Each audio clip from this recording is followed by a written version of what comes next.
هل الصلاة لما الواحد يصلي دماغه مخه عقله يتغير ولا يبقى كما هو؟ جسمه هل بيتغير ولا لا؟ فسوينا تجربة، والتجربة كالآتي.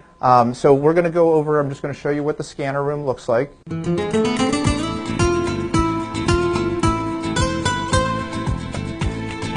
طبعا ايش الاسلوب حقهم للسكان؟ بيحطوا مادة راديو اكتيف في الجسم في الدم.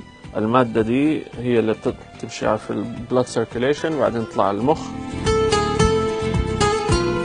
سويت ما يسمى بالبرين سكان، عملت سكان على المخ، حطوك في جهاز وبعدين تجلس فيه ساعة إلا ربع يعملوا لك سكان للمخ بالكامل، وبعدين يطلعوا لك زي الاكس راي حق الرئة، يطلع لك اكس راي للمخ.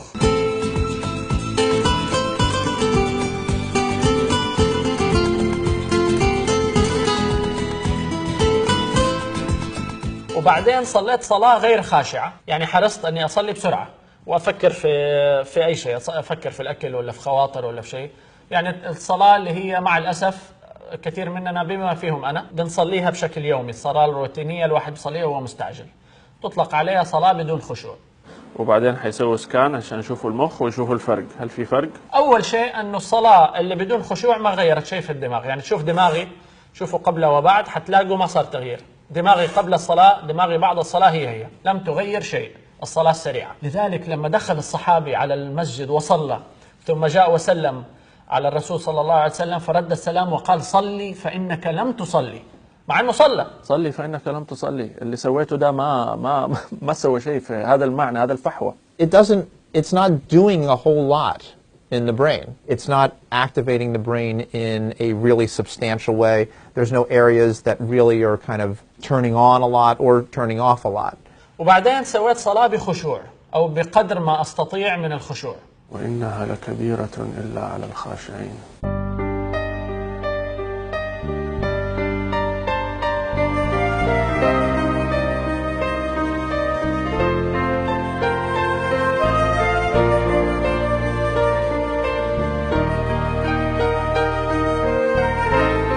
عشان تكون صلاة خاشعة قلت الكاميرات تطلع، فصورتني بس في الركعة الأولى، وسويت برين سكان ثاني للعقل علشان نشوف الفرق، هل العقل يتغير بسبب الصلاة أم لا. النتائج فاجأ طبعا الدكتور أصلا كمان اتفاجأ من النتائج. أولا أنه في فرق واضح في الدماغ، تغيير جذري في عدة مناطق في الدماغ بعد الصلاة عن الدماغ قبل الصلاة. This is something that I don't think I've ever really seen before. If you look at the frontal lobe that's right next to it, that actually looks much less active than what you see in the initial. You see sort of here how you have this kind of curved area that's very intense. It's gone. قال لي قل النشاط المسؤول عن التفكير.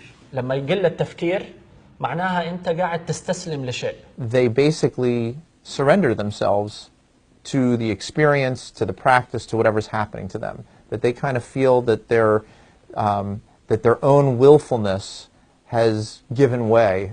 So that's exactly what we see here.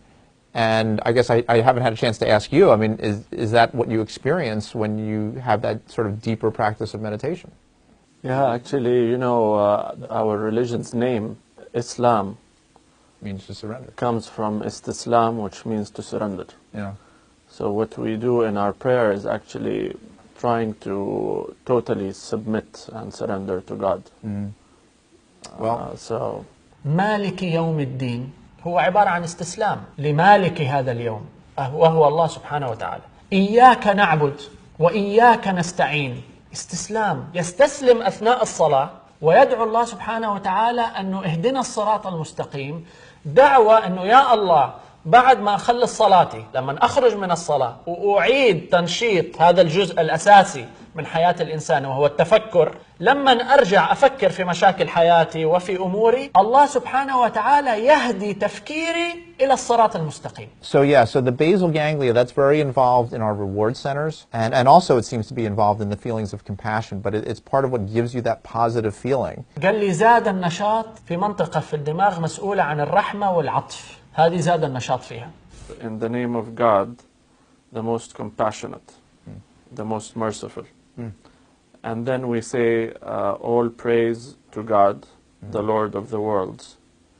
And then we say again, the most compassionate, the most merciful. Certainly makes a lot of sense. It's very consistent with what you're doing.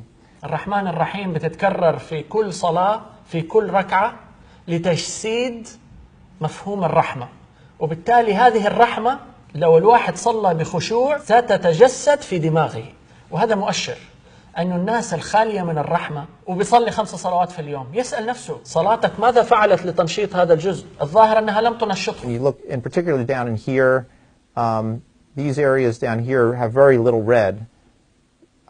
So there seems to be a fairly substantial decrease in this parietal lobe, which again, you know, is consistent with this a little bit of that loss of the sense of self, a little bit of the sense of connecting to, becoming one with. يقول لي قلت الاستقلالية وبالتالي التواصل حقك زاد.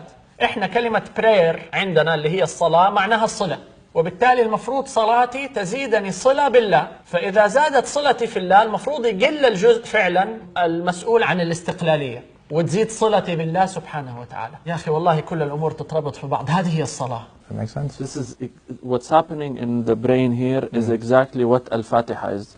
The chapter of the opening of the Quran is.